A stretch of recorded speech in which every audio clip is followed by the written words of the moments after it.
Everybody, welcome back. I am Amira, Minister of Justice and Witness for Clackamas United Church of Christ. I am a mindset and intention coach, community activist, anti-racism student, and I have the Miss Libra Forde here with us. Hello. Hello, beautiful Amira. Good to be here with you. Good to be here with you too. I'm super excited. I had an event a few weeks back. You spoke, and everyone was just like in awe over what you had to say. I met you last year, well, from afar. I didn't meet you up close, but I met you. I went to one of your events. It was called Death of Racism. Oh, yeah. It was very powerful. Can you talk a little bit about that? Yeah, I actually didn't know that's where we met. Mm-hmm. I saw you from afar. I didn't go up to you. That was one of the times I was too scared to approach. Yeah, so I did the event because obviously we were in the middle or the top of COVID, but we had this intense thing going on in our minds, in our hearts, and our souls, in our communities of civil unrest, right? And I was speaking places, but a lot of folks that I knew that wanted to go were just too afraid to go out. And so I said, you know what, let's do like a funeral for racism, because that's really where our mindsets are. Let's kill it. It's over. It's dead. Let's bury it. And it would be safe, right? Because funeral processions are in the car. So you stay with your family. You can do what you want. And families were excited because they could bring their kids. A lot of folks didn't want their kids to be out. So they felt like they could bring their kids in their car. They could bring their grandparent who was definitely high risk, you know, and it was really for us to all celebrate together. And then the radio station was the key, because then everyone could hear as we move. But the organizers with me, they knew that route was important to me. My kid went to Clackamas High School. We moved here for her to go to school here from Hawaii. And she was in her senior year, and she decided to she had a weird schedule. Seniors have weird schedules. So she didn't take a regular bus. She went to take the public school bus, and a pickup truck with the Confederate flag chased her down that route. And so that really was significant for me, because that was where it kind of all started here in Oregon. We had only been here about a month. And it still brings tears in my eyes when she called me. I was just like, what, you know? And we passed the little flooring place there. She ran in there, and they took care of her. And but that's what the route was. It was where she ran. Wow, I didn't realize that that's the route that we took. Wow. Yeah. That's and during that time, I remember my husband was driving, I was in the car, and I was listening, you know, to you talking. But before you started to speak during this time, a bunch of trucks with flags drove by, and I remember just bawling in my car. Yeah. And then your voice came over the radio, and you were like, no, we're not going to let that happen. Yeah, that was a relive moment for me too, right? Like, it was like, what? They're back. And so, yeah, it was my opportunity to end the moment, right? Like, not after the moment, because that was the hardest part as a mother. It was after the moment that I can embrace her. It was in that moment I was saying, no, we're not doing this, you know, and this is not, you're not going to intimidate us, and you're not going to move us. We're still here, and we're not going anywhere. Yes, exactly. We're going to talk more about the racial piece of this in a little bit, but I wanted to talk about your role as the chair of the North Clackamas School Board. Yeah. Also has to do with my kids. yeah. Explain that journey. Yeah.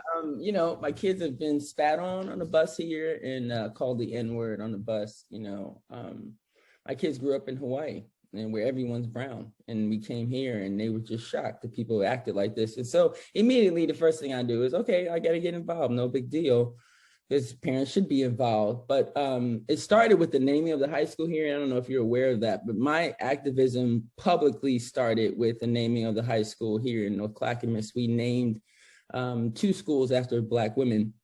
One is a woman that's alive, Adrian C. Nelson, and it was the first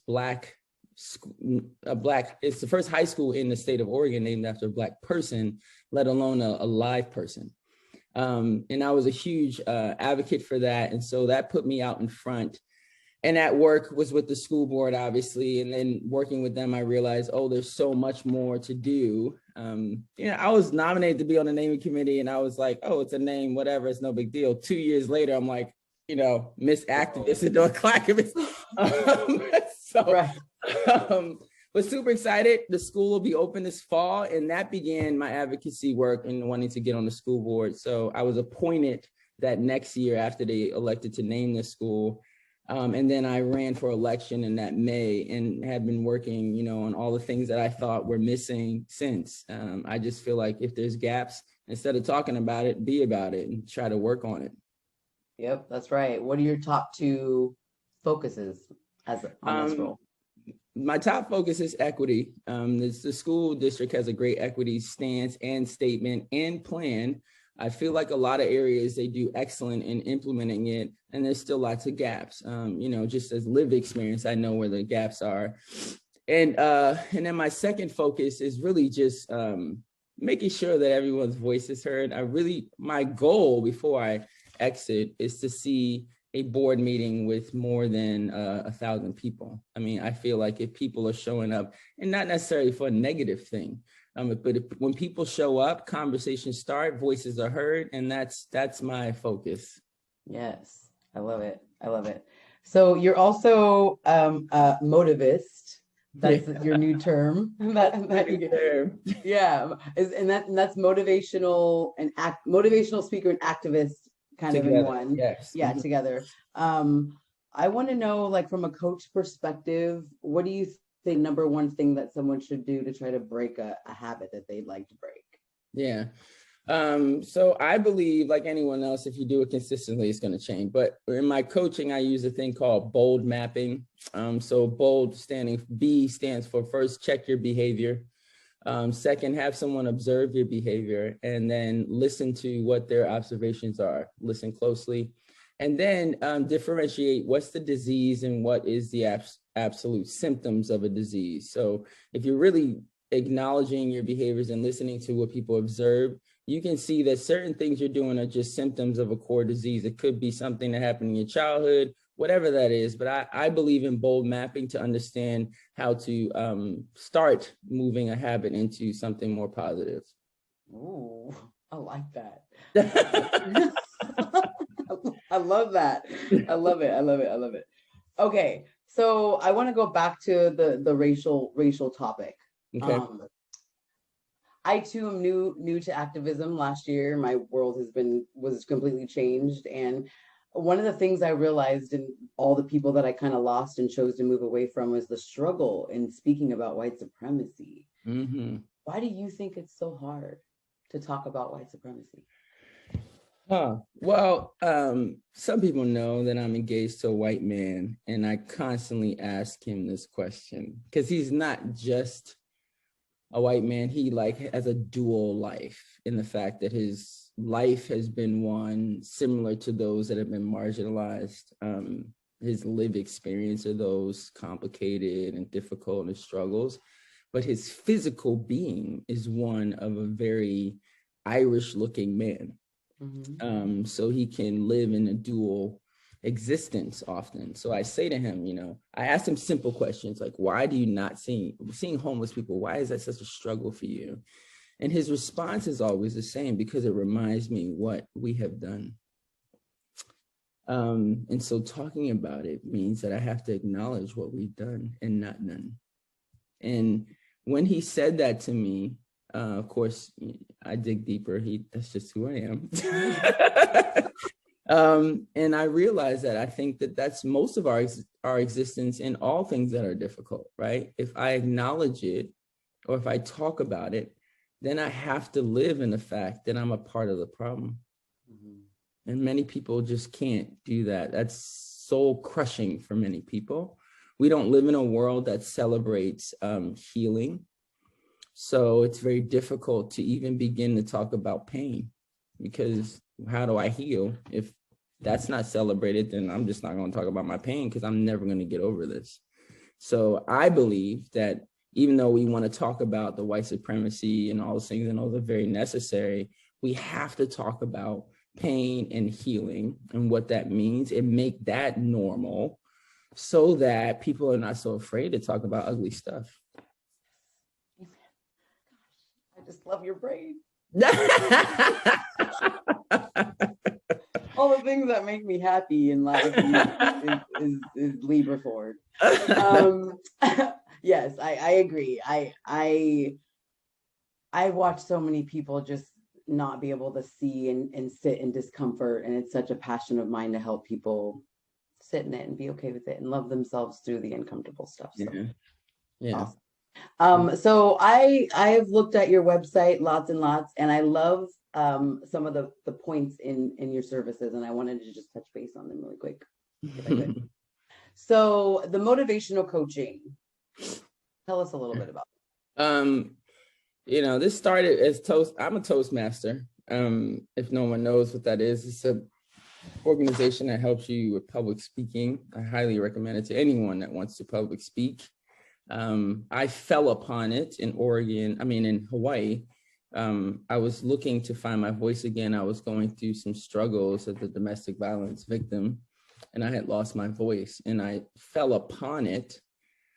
And in it, I found my voice, and they were unknown to what kind of voice I was seeking, but I wound up winning Hawaii State, and then when I moved here, Oregon State International Speech Contest, and that's where you go and you compete against like the world. And I've gone to Malaysia and competed there, and then I went to Vegas for the second round, and I've been a semifinalist twice. And in that, it really wasn't about the competition for me. It was about finding my voice, and everything that I spoke about was motivating. So I've always considered myself someone that could be a coach on the side. I've always had coaches in sports, but coaches were important because you can look to the sideline and be like, what do you see that I don't see? Help me out. How come they keep passing me on the court? Like, what's going on? And they give you that other view, right? Like the bigger view of the landscape. And that's what I am excited to do for people. A lot of times they just get caught in spaces and they can't see the landscape anymore. So I just love to get them out of it so they can still be motivated and be the great selves that they're supposed to be. That's awesome. Okay, white privilege coaching 101. So that's a 20-hour requirement. I only take 2 clients at a time because it's very intense, and we do 2 hours a week. And there's lots of homework, and we use bowl mapping. And I'm their bowl mapping guide to help them through finding what their symptoms are. A lot of times their behavior are symptoms of a deep disease. And I'm not a psychologist. So many times they wind up going to a psychologist once we identify what the actual disease is. Mm-hmm. Awesome. But I love it. Awesome. I know lots of people that could benefit from that. Speaker request. Yeah. I do a lot of speaking this time of the year, especially college, graduations and stuff like that. So I'm always happy to speak, and people tell me what topic they're looking to do for their team or group.